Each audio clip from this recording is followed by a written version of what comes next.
Empezamos con una serie del libro de Esdras. ¿Por qué el libro de Esdras? ¿Por qué este libro del Antiguo Testamento que relata los hechos del 536 a.C.? De ahí en adelante comienza el relato junto con Nehemías, llegan al año 445 a.C. La historia es significativa, es interesante porque estos son los libros post-exílicos, se le conoce normalmente Esdras, Nehemías, Esther, después del exilio babilónico, después de que el Señor había enviado a su pueblo rebelde, a su pueblo obstinado, con un corazón duro que nunca entendió el camino que debían tomar a pesar de tener la ley de Dios entre ellos. El Señor los envió finalmente al exilio. Y luego, después de 70 años, conforme a la promesa que él había hecho, como dice el primer versículo del capítulo 1 de Esdras, de acuerdo a la promesa de la palabra que él había dicho a través del profeta Jeremías, entonces el Señor comienza la restauración de su pueblo. Ese es el tema en cuestión de todo el libro, la restauración. Ahora, lo primero que uno se pregunta, ¿cuál es el sentido? Yo creo que es una de las cosas que pasan en la cabeza nuestra, cuál es la razón por la cual estudiar un libro de esta naturaleza, conocer a un pueblo antiguo del Oriente Medio como Israel y decir, bueno, qué lindo es poder tener un conocimiento de este libro, o realmente hay algo mucho más profundo revelado a través de la historia. Si el Señor hubiese dejado su palabra, y particularmente me refiero al Antiguo Testamento, solo para poder dar instrucciones, para poder describir lo que fue un pueblo antiguo del Medio Oriente, no tendría ningún sentido. En realidad no sería más que otro libro de historia. Pero la revelación de las Escrituras desde el Antiguo al Nuevo Testamento fueron dadas explícitamente para revelar un plan. Un plan que Dios había ideado antes de la fundación del mundo y comienza a desarrollar a partir de Génesis capítulo 3, versículo 15, del mismo momento en que el hombre cae en pecado, entonces el Señor comienza a desarrollar ese plan prometiendo un Salvador que iba a redimir a su pueblo, un Salvador que iba a aplastar la cabeza de la serpiente, le iba a quitar toda su autoridad. Un Salvador que iba a ser suficiente, que iba a proceder de la mujer conforme a la promesa que el Señor hace. Y entonces comienza el desarrollo del resto de la historia del Antiguo Testamento a través de Abraham, capítulo 12, versículos 1 al 3, donde dice que una simiente o la simiente de Abraham, un descendiente de él, iba a ser el que iba a bendecir a todas las naciones de la tierra. Todo este plan perfecto, este hilo rojo, este hilo que va de principio a fin en la Biblia, es la razón por la cual se escribieron también estos libros históricos. Por lo tanto, nosotros tenemos que poner mucha atención al hilo conductor que está detrás de los eventos detallados aquí para nosotros. No es tan importante ni tan trascendente conocer los nombres de cada uno de los que aparecen aquí como protagonistas en la historia, sino quién es el que está detrás de la historia. ¿Quién es el que está moviendo los hilos de la historia? ¿Quién está conduciendo la historia para la consecución de sus propósitos? Ese es el objetivo primordial. Y este libro habla de esa historia también, de la historia cronológicamente hablando, ¿cierto?, de la historia de este pueblo antiguo, pero principalmente apuntando a la historia de la redención. En este sentido, la historia del regreso de Israel a su tierra desde el cautiverio babilónico contiene elementos muy interesantes que pueden ser vistos como una analogía del Evangelio. Al menos en tres formas. Primero, respecto a la gente que restaura. Segundo, respecto a la fuente que restaura. Y tercero, respecto a los objetos de la restauración. Los personajes, siempre en la Biblia cuando hay, literatura narrativa, como en este caso, en el caso de la historia, siempre nosotros hemos de apuntar a los personajes que están involucrados, porque de alguna manera son los que desarrollan la acción y entonces son los que nos ayudan a poder seguir el hilo conductor para poder entender de qué se trata o cuál es el propósito de la historia. Para eso quisiera que me acompañaran a Esdras capítulo 1, versículos 1 al 11. Nuevamente vamos a leer todo este texto, estos 2 párrafos. En el primer año de Ciro, rey de Persia, para que se cumpliese la palabra de Jehová por boca de Jeremías, despertó Jehová el espíritu de Ciro, rey de Persia, el cual hizo pregonar de palabra y también por escrito por todo su reino, diciendo: así ha dicho Ciro, rey de Persia: Jehová, el Dios de los cielos, me ha dado todos los reinos de esta tierra o de la tierra, y me ha mandado que le edifique casa en Jerusalén que está en Judá. Quien haya entre vosotros de su pueblo, sea Dios con él, y suba a Jerusalén que está en Judá, y edifique la casa de Jehová, Dios de Israel. Él es Dios, la cual está en Jerusalén. Y a todo el que haya quedado en cualquier lugar donde more, ayúdenle los hombres de su lugar con plata, oro, bienes y ganados, además de ofrendas voluntarias para la casa de Dios, la cual está en Jerusalén. Entonces se levantaron los jefes de las casas paternas de Judá y de Benjamín y los sacerdotes y levitas, todos aquellos cuyo espíritu despertó Dios para subir a edificar la casa de Jehová, la cual está en Jerusalén. Y todos los que estaban en sus alrededores les ayudaron con plata y oro, con bienes y ganado y con cosas preciosas, además de todo lo que se ofreció voluntariamente. Y el rey Ciro sacó los utensilios de la casa de Jehová que Nabucodonosor había sacado de Jerusalén y los había puesto en la casa de sus dioses. Los sacó pues Ciro, rey de Persia, por mano de Mitídates, tesorero, el cual los dio por cuenta a Sesbazar, príncipe de Judá. Y esta es la cuenta de ellos: 30 tazones de oro, 1000 tazones de plata, 29 cuchillos, 30 tazas de oro, otras 410 de plata, tazas de plata y otros 1000 utensilios. Todos los utensilios de oro y de plata eran 5400, todos los hizo llevar Sesbazar con los que subieron del cautiverio de Babilonia a Jerusalén. Cada uno de los elementos involucrados en la narrativa histórica tienen mucho sentido cuando nosotros vemos, como dije, detrás los hilos conductores del Señor, del Dios verdadero. Nosotros ya hemos dicho de qué se trata todo esto. En el año 536 a.C., se conoce históricamente, incluso extrabíblico, es decir, fuera de la Biblia, que en el 536 a.C. Ciro dio este decreto de que Israel volviese nuevamente a su tierra, particularmente Judá, que había sido llevado a Babilonia, que posteriormente en el 539 a.C. Los persas, o los medos persas, derrotan a los babilónicos y entonces se apoderan de su imperio. Y en el 536 está fechado este decreto que tenemos aquí.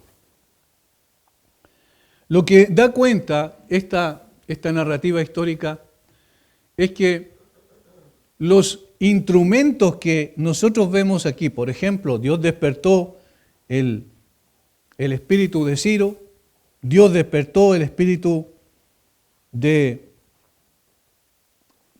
los líderes o los jefes o los príncipes de las casas paternas de Judá, versículo 5, y de Benjamín y los sacerdotes y levitas, todos aquellos cuyo espíritu despertó Dios para subir a edificar la casa de Jehová, la cual está en Jerusalén, son instrumentos nada más. Pero Dios es el protagonista principal. ¿Qué lo que estaba haciendo Dios? ¿Cuál era el objetivo y el propósito al restaurar a su tierra, a los judíos? Y aquí las 3 cosas que nosotros mencionamos al pasar, que yo quiero desarrollar esta mañana con ustedes, y van a ir viendo cómo esto es claramente una comparación, una analogía, una ilustración del Evangelio.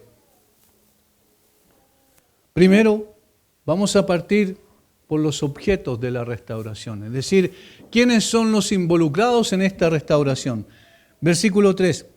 Quien haya entre vosotros de su pueblo, sea Dios con él y suba a Jerusalén que está en Judá y edifique la casa de Jehová Dios de Israel. Él es el Dios, la cual está en Jerusalén. Quien haya entre vosotros de su pueblo. Este es un llamado directo. Eso contenía el decreto de Ciro.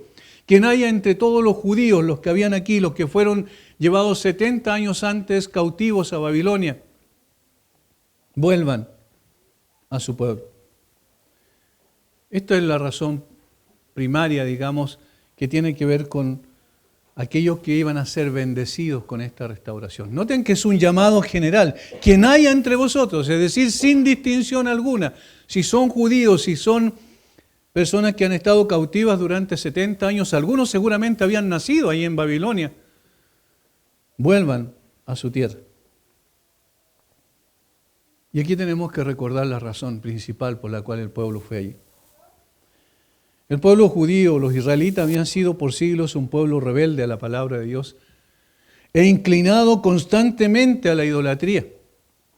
Bien conocido es el triste círculo vicioso que tenemos en el libro de los Jueces, el libro más triste probablemente que tenemos en la Biblia y que nos presenta un cuadro de regresión constante al mismo pecado. Una y otra vez el pueblo circulaba viciosamente para poder, primero, apostatar del Señor, es decir, dejar al Señor. Segundo, adorar dioses ajenos. Tercero, entonces era esclavizado por los pueblos circunvecinos como juicio de Dios y ellos clamaban al Señor y el Señor les enviaba un libertador y así sucesivamente volvían otra vez a lo mismo una y otra vez. Eso tenemos en Jueces capítulo 1, por ejemplo, versículo 2 en adelante. Capítulo 2, quiero decir, versículo 2 en adelante. Dejaron a Jehová, el Dios de sus padres, que los había sacado de la tierra de Egipto, y se fueron tras otros dioses, los dioses de los pueblos que estaban en sus alrededores, a los cuales adoraron y provocaron a ira a Jehová. Y dejaron a Jehová y adoraron a Baal y a Astarot. Y se encendió contra Israel el furor de Jehová, el cual los entregó en manos de robadores que los despojaron y los vendió en manos de sus enemigos de alrededor. Y no pudieron ya hacer frente a sus enemigos.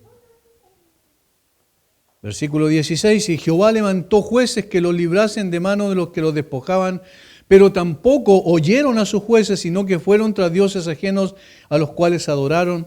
Se apartaron pronto del camino en que anduvieron sus padres, obedeciendo los mandamientos de Jehová. Ellos no hicieron así. Podríamos decir que esta es la marca distintiva de Israel. El pueblo que Dios había escogido soberanamente, el pueblo que Dios había amado simplemente porque así lo quiso, por una determinación soberana de su voluntad. Al pueblo que Él quería que fuese el reflejo de su carácter a los demás pueblos de la tierra. Este pueblo siempre se comportó así.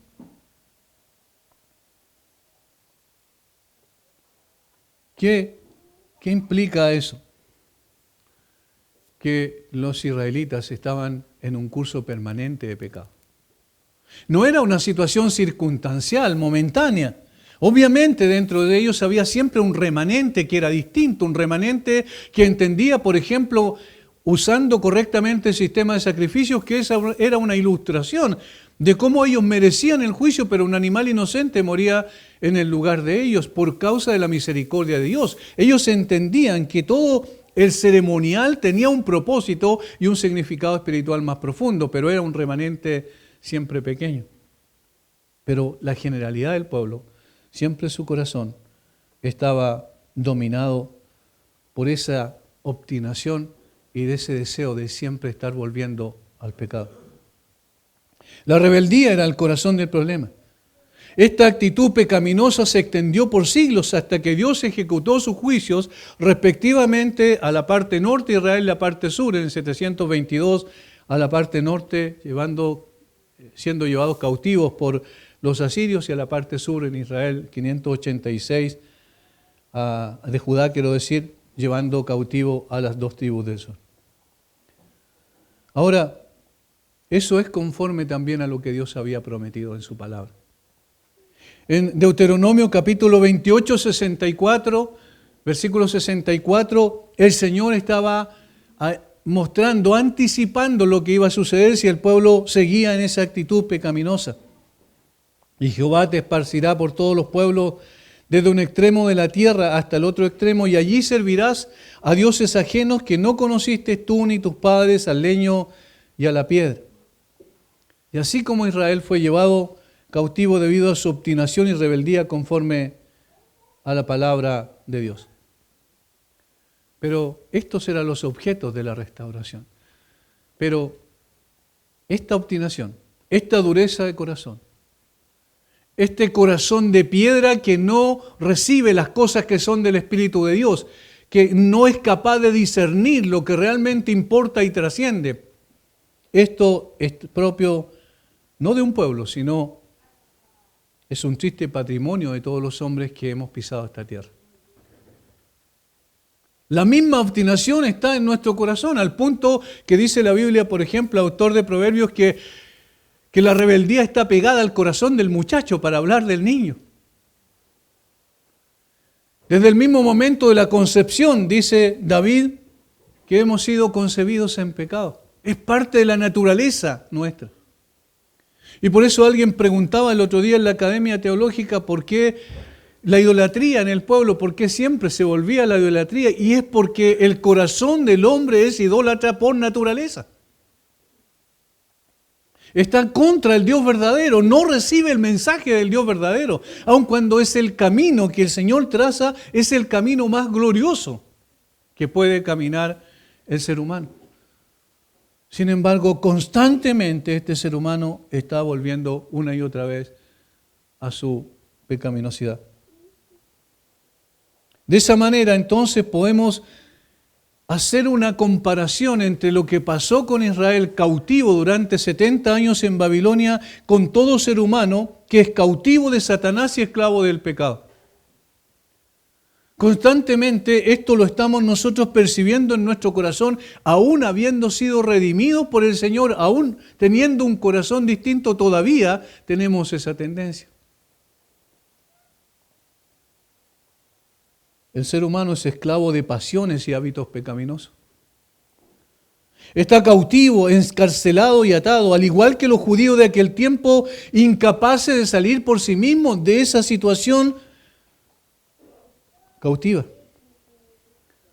Jesús dijo, todo aquel que comete pecado es esclavo del pecado. Juan 8:34. En su estado pecaminoso el hombre es un exiliado de su verdadera condición y lugar, porque no nació para eso. No fue creado para vivir en pecado y morir en pecado. Fue creado para ser libre y vivir bajo la libertad de los hijos de Dios. Fue creado para tener una relación viva y profunda con el Dios verdadero y que esa relación lo llevase finalmente a trascender a la gloria con una vida extraordinaria y sin igual.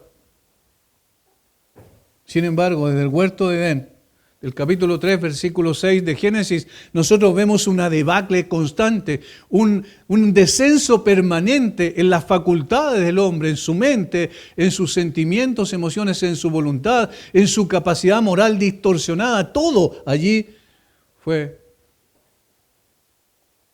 dominado por el pecado. Ahora, es bueno detenerse y profundizar un poco más en lo que esto significa. En esta lacra espiritual que esclaviza a los seres humanos. Lo terrible del pecado es que es un principio interno. Quien peca, quien vive en él, lo obedece en este sentido como algo que lo dirige, como una especie de timón que dirige la vida de las personas.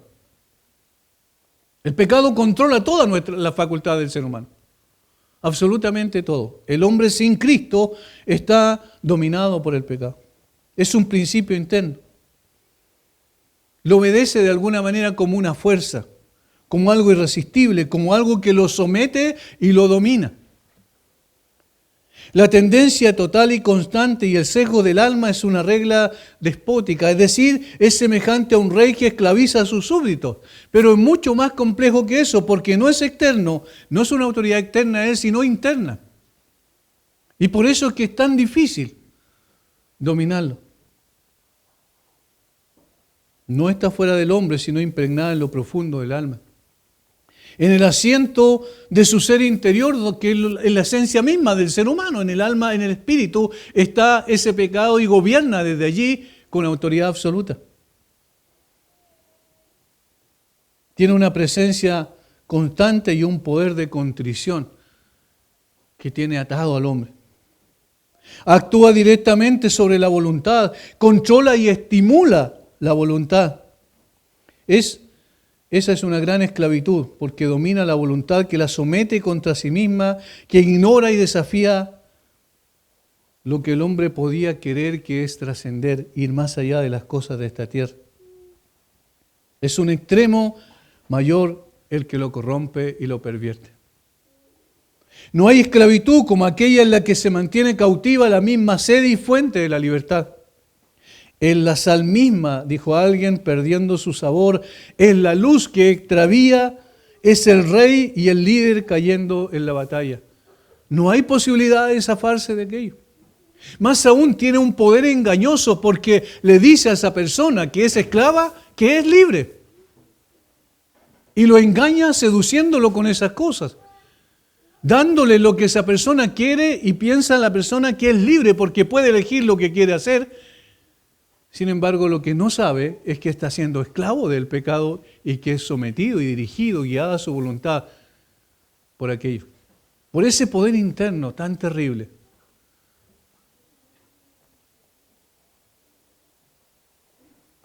En conclusión, el ser humano no es libre, está cautivo, igual como los judíos esos 70 años en Babilonia.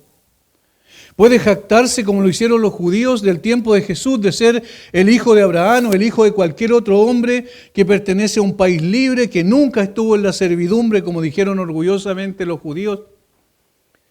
Pero libre, la libertad del hijo no lo es. Allí está el problema. Libre, la libertad del Hijo de Dios no lo es. Y aquí su terrible condición. Nadie puede considerarse verdaderamente libre fuera de Cristo. Esa es la verdad escritural. Es decir, si Dios no interviene, la persona sigue en su estado pecaminoso, controlado y gobernado por estas cosas, acumulando bienes en este mundo, creyendo que esa es la razón de su existencia, buscando afanosamente en tener honores y recibir aplausos y reconocimientos del hombre, cuando en realidad eso es simplemente humo. Esta era la condición de un pueblo que nació para ser libre, el caso de Israel, y vivir bajo la libertad de los hijos de Dios, bajo su autoridad, su ley autoritativa, pero que sin embargo es cautivo del pecado. Así también cada uno de los seres humanos. Es un cuadro oscuro, es un cuadro terrible, es un cuadro deprimente, absolutamente esto, porque nos dice quiénes somos en realidad. Y eso quiénes somos es algo que, aunque nosotros queramos pensar distinto e interpretar nuestra vida en forma distinta, siempre chocamos con esta realidad. El pecado domina y gobierna el corazón del hombre. Sí, del hombre más, vamos a decirlo de alguna manera, del más pecador de todos los hombres y del hombre que parece que fuera moralmente y exteriormente una buena persona. Todos están en la misma línea. Sin embargo, la mano de Dios no se ha cortado para salvar. La mano del Señor no se ha cortado para restaurar a su pueblo de la cautividad, y eso es lo que vemos aquí en Edra. En su tiempo, conforme a su palabra, interviene activamente para restaurar a los suyos y devolver esa libertad perdida por su obstinación y rebeldía. Este es el relato histórico que tenemos aquí. Esdras, Nehemías y Esther muestran que Dios siempre estuvo con su pueblo, a pesar de todo, y que su misericordia nunca fue menos cuando estuvo 70 años cautiva bajo los babilonios. Y entonces, siendo ellos, y siendo nosotros en términos generales, en la universalidad de todo ser humano, los objetos de esa restauración, Dios interviene. Y eso es lo que nos dice el texto. En el primer año de Ciro, rey de Persia, para que se cumpliese la palabra de Jehová por boca de Jeremías, despertó Jehová el espíritu de Ciro, rey de Persia. Esta frase es significativa, porque nos va a decir que no fue voluntad de Ciro hacer las cosas. Yo voy a ser una buena persona, yo voy a dejar libre a estas personas que han sido llevados cautivos, cuando en realidad los prisioneros que tomaban los reinos de la antigüedad, los imperios, los grandes imperios, eran precisamente oro puro. ¿Por qué? porque en la medida en que más cautivos llevaran, más trabajo, más trabajadores tenían gratis para seguir construyendo su imperio. Por lo tanto, liberar a los judíos era totalmente impensado, imposible de poder concebir. Y por eso la Biblia se encarga de decir quién está detrás de la escena. Y Dios despertó el espíritu de Ciro, rey de Persia. Y dijo él: Jehová, el Dios de los cielos, me ha dado todos los reinos de la tierra y me ha mandado que le edifique casa en Jerusalén que está en Judá. Dos cosas hizo, o tres cosas hizo Dios. Despertó el espíritu de Ciro, es decir, abrió sus ojos para mostrarle una escena distinta a la cual él había pensado quizás. Segundo, le dio la fuerza y la capacidad para conquistar Babilonia, el gran reino anterior de Nabucodonosor y sus descendientes. Y tercero, le ordenó que trabaje para él. Y esto es impensado otra vez. ¿Por qué? Porque era un rey pagano. Sin embargo, el Señor obra de una manera especial y le dice: mira, todo lo que tú obtengas es producto de lo que yo he hecho. Él me ha dado todos los reinos, dice Ciro. Pero esto lo he hecho para que tú realices la tarea de devolver a mi pueblo a su tierra. Por lo tanto, en términos humanos podemos decir, Ciro fue el agente de la restauración, pero en términos reales decimos, Dios es el agente de la restauración. Él es el que interviene. Aunque el mencionado en la narrativa fue un rey pagano, el agente de la restauración es el Dios de Israel. Ciro no fue más que un instrumento en las manos de Dios. Esto lo vio Isaías mucho antes de que Ciro naciera. Siglos antes de que Ciro naciera. Notemos, por favor, vamos a Isaías capítulo 44.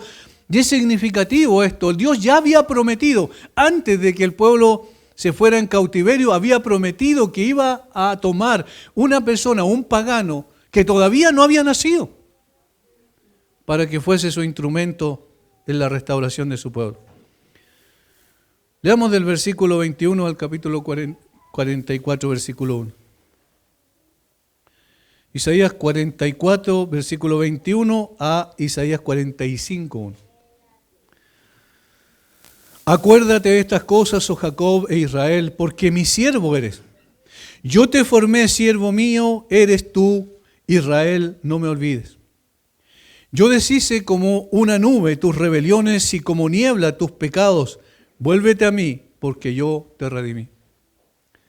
Porque Jehová redimió a Jacob, y en Israel será glorificado. Así dice Jehová, tu Redentor, que te formó desde el vientre, yo Jehová, que lo hago todo, que extiendo solo los cielos, que extiendo la tierra por mí mismo, que les hago las señales de los adivinos, y enloquezco a los agoreros, que hago volver atrás a los sabios y desvanezco su sabiduría. Yo, el que despierta la palabra de su siervo y cumple el consejo de sus mensajeros, que dice a Jerusalén, serás habitada, y a las ciudades de Judá reconstruidas serán, y sus ruinas reedificaré. Que dice a las profundidades, secaos, y tus ríos haré secar. Que dice de Ciro, es mi pastor y cumplirá todo lo que yo quiero, al decir a Jerusalén serás edificada, y al templo será fundado. Así dice Jehová a su ungido, a Ciro, al cual tomé yo por su mano derecha para sujetar naciones delante de él y desatar lomos de reyes, para abrir delante de él puertas, y las puertas no se cerrarán. ¿Quién puede hacer eso? ¿Quién puede anticipar cerca de 200 años antes la existencia de una persona que todavía no existe, que todavía no ha nacido? ¿Quién puede decir eso? No solo eso, en el sentido de que es una persona que todavía no ha nacido, sino decir cuál es la razón y el propósito para el cual el Señor lo levantó. Para que reedifique las ciudades de Israel. ¿Notan quién es el agente real de la restauración? Era el Señor quien intervendría para restaurar a su pueblo. Sin embargo, aquí no nos equivocamos si hacemos una analogía otra vez y una comparación.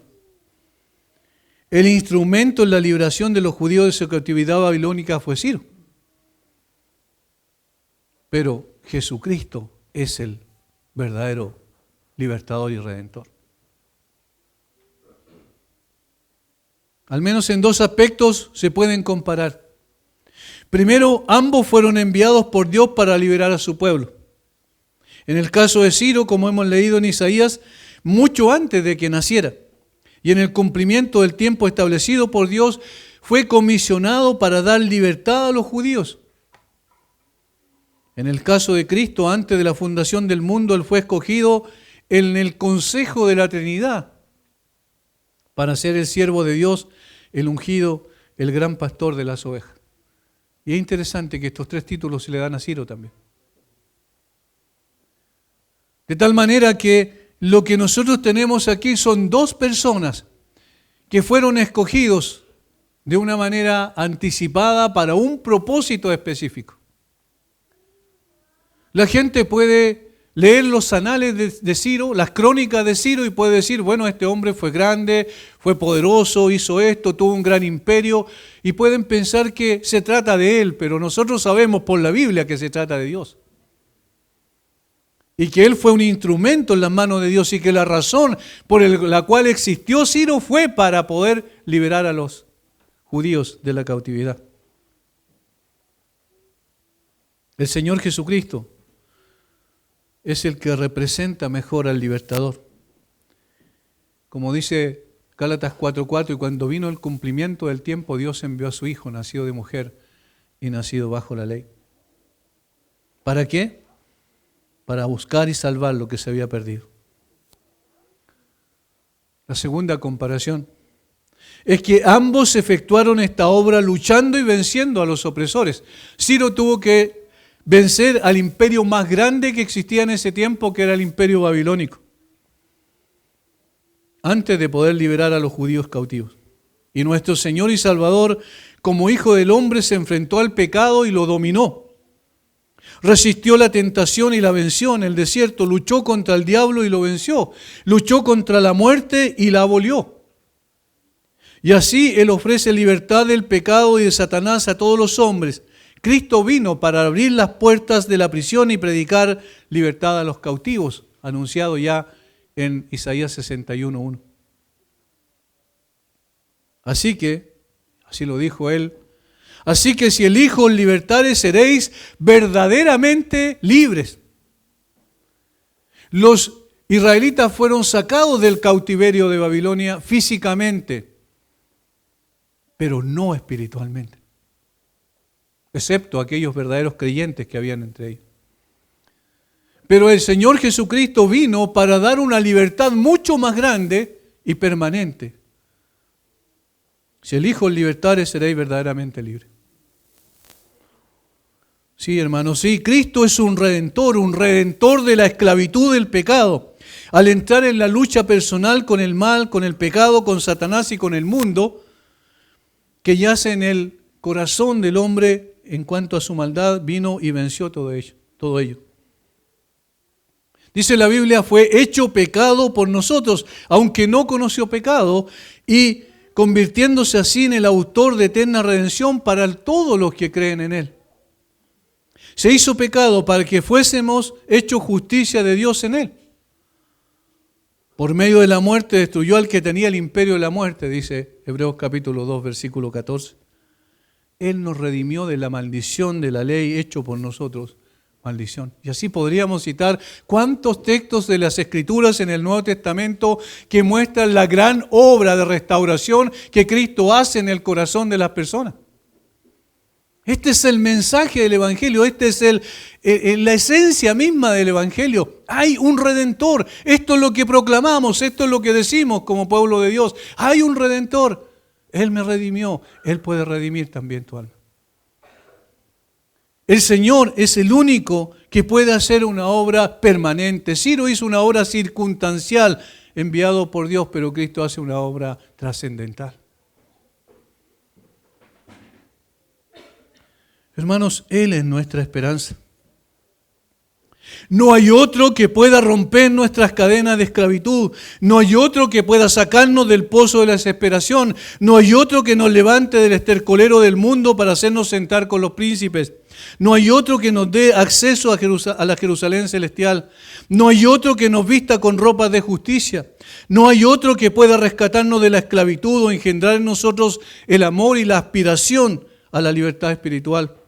No hay otro nombre bajo el cielo dado a los hombres en quien podamos ser salvos. No hay otro que nos saque de las tinieblas y nos traslade a su luz admirable. No hay otro redentor, solamente Jesucristo. Ese es el gran mensaje. Lo otro es historia, lo otro es momentáneo. Pero nos fue dado como historia para que nosotros tomáramos en consideración que es una ilustración, una analogía de la verdadera libertad, que solamente se encuentra en Cristo.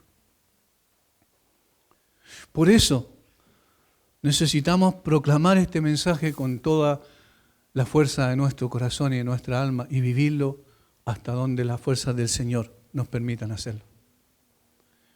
Vivimos en tiempos durísimos, vivimos en tiempos complejos, vivimos en tiempos donde la gente aborrece cada vez más a Cristo, a su Evangelio.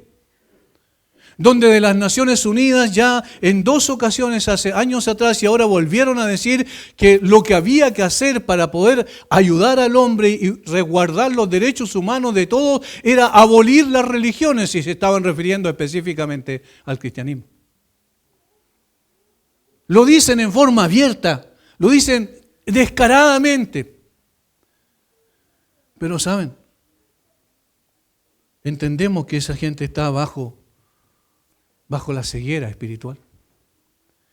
Entendemos que Satanás está moviendo sus piezas para obstaculizar el plan, el desarrollo del plan de Dios, el cumplimiento de sus objetivos y propósitos. Pero eso será imposible porque el Dios de los cielos es el que sostiene a su iglesia. Eso será imposible porque tenemos un Redentor suficiente. No es Ciro, es Jesucristo. No hay otro. Solo Jesucristo. Es la agente de la restauración. Tercero, la fuente de la restauración. Ya lo vimos al pasar, pero es bueno detenerse otra vez un poquito allí. ¿Quién es el que obró para que esto pudiese ser una realidad en términos físicos para los israelitas y en términos espirituales para nosotros? ¿De dónde procede la restauración? Ya dijimos, el agente es Jesucristo, pero la motivación de ese agente, el instrumento que utiliza es su gracia. Si Dios no interviene en la vida de Ciro, no hay restaurador. Si Dios no interviene, versículo 5, en la vida de los judíos que fueron llamados a poder volver a su país, a su patria, a su nación, a su ciudad principal que era Jerusalén, entonces nadie se mueve. Entonces se levantaron los jefes de las casas paternas de Judá y de Benjamín y los sacerdotes y levitas. ¿Cuándo se levantaron? ¿En qué momento se levantaron? Todos aquellos cuyo espíritu despertó Dios para el objetivo principal de la restauración del templo. Ellos se levantaron. Dios en Jesucristo es el agente de la restauración. Pero la fuente de la cual emana esa restauración es la sola gracia de Dios. Dios es el que está detrás de toda la escena descrita por Esdras. Los hombres no son más que peones en su partida. Dios, por su gran amor con que nos amó, interviene para sacarnos del cautiverio espiritual y regresarnos o darnos acceso a la Jerusalén celestial. En el caso de los judíos era la Jerusalén física y material. La restauración brota única y exclusivamente del río de su gracia que es suficiente, su gracia que es abundante, su gracia que no se agota. Allí descansa nuestra fe. Cuando Nos miran desde afuera, nos dicen, esta persona se cree cristiano y tiene esto, y se cree cristiano. Y la gente empieza a buscar aún el más pequeño indicio, según su propia concepción, de que nosotros no somos perfectos. Obviamente no somos perfectos, pero la gracia del Señor es suficiente para perdonar nuestros pecados, para restaurar nuestra vida, para ponernos de pie. Es el Señor quien despierta el corazón de un pagano para liberar a su pueblo. Es Dios quien despierta el corazón de su pueblo también. Es Dios quien alienta a los suyos a salir del cautiverio a la libertad. Ahora notemos un detalle. La invitación que hace Ciro a regresar a Jerusalén es extensiva a todos los judíos. Quien hay entre vosotros su pueblo. Es decir, todos los que quieran, todos los judíos que están cautivos aquí, vuelvan a Jerusalén y reedifiquen el templo. Todo judío era libre de ir a Jerusalén si así lo deseaba. La proclamación para beber del río de la gracia es ofrecida a todo el mundo. Ir por todo el mundo y predicar el evangelio a toda criatura. Dios manda a todo hombre, dijo el apóstol Pablo en el contexto de Atenas, de los atenienses, manda a todo hombre, en todo lugar, a que se arrepienta. La invitación es inclusiva, incluye a toda persona sin excepción. Ven y bebe del río de la gracia, decimos cuando predicamos el evangelio.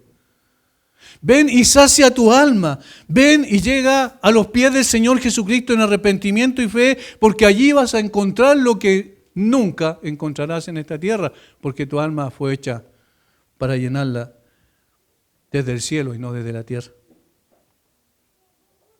Ir por todo el mundo y predicar el evangelio.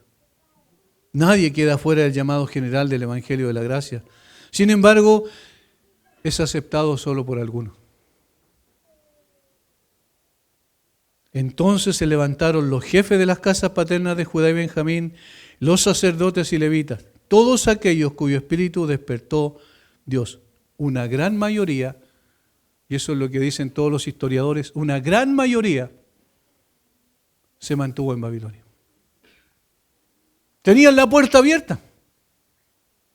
Incluso tenían la aveniencia del rey Ciro. Tenían incluso los recursos del rey Ciro para volver. Y sin embargo, la mayoría se quedó en Babilonia. ¿No es este el cuadro que tenemos en el mundo? El evangelio es proclamado a todos. Se dicen, hay una puerta por la cual tú entras para tener comunión con el Dios vivo y verdadero. Es la puerta del arrepentimiento. Ven y arrepiéntete y confiesa tus pecados delante del Señor y cree en Jesucristo. El río de la gracia está disponible para ti. Pero la mayoría dice, no, estoy bien en Babilonia. Estoy bien en Babilonia. Tengo todo lo que necesito. ¿Cuántos judíos fueron allá? ¿Y cuántos judíos prosperaron en Babilonia? Económicamente, con toda seguridad, porque siempre fueron buenos en el comercio. Les fue bien. Tuvieron sus casas, edificaron sus casas, sus lugares donde habitaban, hicieron sus amistades allí. Y entonces cuando Ciro dice, todo aquel que haya del pueblo de Judá vuelva a su tierra, la mayoría dijo, no, estoy bien así. Estoy bien así. Así es el corazón del hombre. Prefiere el mundo y sus atractivos circunstanciales y banales antes que acudir al llamado de Dios para ser liberado de la esclavitud del pecado. Desde el punto de vista de quienes hemos conocido por gracia el Evangelio, decimos, pero eso es absurdo. Pero para la gente no es absurdo. De hecho, para nosotros antes era absurdo creer en el Evangelio. Hasta que la gracia descendió sobre nuestro corazón. Muchos judíos no sintieron ninguna privación o degradación en su exilio y sujeción. Y así el hombre se acostumbra a ser esclavo del pecado. Habían nacido en Babilonia, habían pasado allí sus vidas. Muchos no aceptan la redención que es en Cristo Jesús ofrecida porque no son conscientes de la esclavitud del pecado. Como los judíos de una época posterior dicen, nunca fuimos esclavos de nadie. Muchos tenían apegos e intereses en Babilonia que no podían o no querían dejar. Y un gran número en este día no cumplirá con las condiciones de la redención espiritual. Su amor por las cosas de este mundo y su devoción por las cosas temporales los atan a la Babilonia del mundo y al pecado. ¿No es así? ¿Por qué las iglesias están vacías y los centros de diversión están llenos?